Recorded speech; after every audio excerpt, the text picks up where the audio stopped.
Hello everyone and welcome to another How to Work From Home Tips training session. In today's presentation we're going to cover how to design a follow-up campaign. Having a call to action and an offer are really a very important part of your internet campaign. So today we're going to discuss some of the basics: autoresponder, text messaging, lists, co-op, the messages you send, following up, monitoring, and measuring your results. Now you need to talk to your prospects an average of 7 times before they buy from you. This is, of course, dependent on the type of business you're in. Some certain industries is going to be a one-call deal where somebody has an emergency and they need to get their issue fixed right away. The question is, are they going to remember to call you again? So the key is to stay in touch with your prospects and your customers. There's a few ways to do this. For instance, do you have a newsletter? Do you schedule email messages? What about broadcast messages when you have something special to say? Text messaging works in a similar fashion where you can actually send scheduled messages or spur-of-the-moment updates. Now with autoresponders, they typically give you a piece of code that you put on your website, and this is how you capture your prospects' information. Many businesses simply have a form and receive a notification when someone fills it out. However, the interested party is not added to any particular list, so there is not much relationship building happening there. Now you may have something special like a newsletter where you ask people to sign up, but there's not going to go out except maybe once a month, right? So what if your newsletter went out yesterday and I happen to fill it out today? I'm not going to hear from you for another month. With an autoresponder system, you can design a follow-up campaign. You can have a lot of different types of campaigns, so you might want to send a different message to prospects than what you send to your customers. Or you might have a mixed customer base and maybe you want to send a different message to them. You might want to tailor your message to each of those particular sets of clients. With your customers, you might want to send them a monthly newsletter, but for the prospects, as I mentioned before, instead of having them to wait to hear from you for another 30 days, maybe you might want to send them a series of tips or some other interesting information that you can blast out to them over a period of time. Now, text messaging works in a similar fashion as email does. You can send a broadcast message, but you can also send a scheduled message. Text messaging can be beneficial for so many different industries.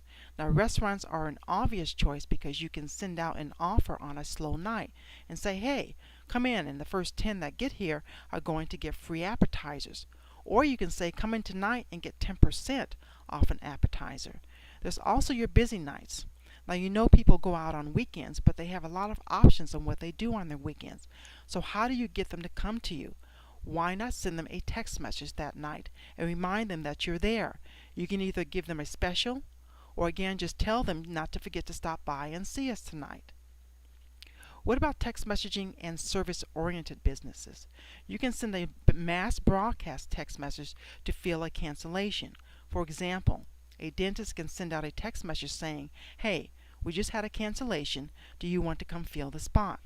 Text messaging is a great way to fill cancellations without having your front desk make call after call. Services such as auto shops that do oil changes can send out text messages every 90 days to remind people of their oil change. Or an optometrist can send a message out as a reminder for people who have disposable contact lenses. So you can utilize a lot of versatility with text messaging and a lot of possibilities. You can get as clever as you want. Now, another benefit to text messaging is that they can work hand in hand with email campaigns. They can increase your email open rate. So right now we know that text messages are opened up at a rate of 90% within the first minute. Let's say you send somebody a text message and say, hey, I just saw you join our mailing list and I emailed you with a special offer, so go check it out. You can also increase the rate of attendance for webinars or other events. Now you can also generate a list before you follow up with them, and the best way to do this is by offering an incentive. This is really critical for the lead generation efforts. One of the things you can do is offer a free report or free consultation. But if you can offer a coupon or a discount, that is what people are going to respond to the most. Just remember that you need to give something in order to get something. So if you want their information, it's better if you're offering them something in exchange for their information. You can even give your readers an option on what list they want to opt into. Tell them to fill out your form in order to get what you have to offer, and then further define that list and send them a message that's appropriate for them. This way people aren't going to get tired of you. If you're trying too hard to sell, or if you send your messages out too often, people are going to opt out of your list. So you really want to make your message count. Now for co-op, this is similar to joint ventures. What you can do is find industries that complement yours and then see if they are willing to exchange messages. For example, they send messages out for your business, and in exchange you send messages out for their business. You might end up bringing some of the people in their list over to yours and vice versa. For instance, an appliance repair company might want to work with an electrician or a handyman or anybody that deals with home repair. Those are complementary services. Now I myself, what I do is I help small businesses be findable on the internet. I have actually partnered up with a computer repair company, so that what happens is if I get clients who are having problems with their computer, I refer them to him, and if he gets clients who are looking to better enhance their internet marketing, he refers them to me. And that's what we have, is we complement one another in our businesses. Now, what you say to your audience is really important because you want to stay relevant. So if they opt into a list on dental care, don't start talking to them about skin care. You have to make your messages appropriate for what they signed up for. Consider sending out a series of tips on your frequently asked questions. Think about what questions are asked the most often and turn those into a series of messages. Check to see how often people are visiting your fact page, and if it's not often, turn it into an email series instead. How often should you send your messages out? That's kind of up to you really, but there's been different people who studied different things, and how often is too often and how often is not often enough. And it really kind of depends on your industry. I say look at your open rate and your unsubscribed rate. Let's say you're sending a message out every other day, or maybe you're sending a message out every 4 days. Whatever it is, check to see how many of those messages are open, and then see if people are unsubscribing. If they have the most unsubscribes in the 7th message, then either that message needs to be changed, or maybe they got tired of hearing from you by then. Make sure you follow up with your list as well. Ask if there's something specific that you can assist them with. Say, hey, what can I help you with? And listen to their feedback and look to see if you can incorporate any of their responses into your subsequent messages, or on your website, or in your follow-up calls. Always monitor and measure. You want to track your results, and the way you do that with your list is you're checking on your open rates, you're checking on unsubscribe rates, and you're measuring your conversion rate.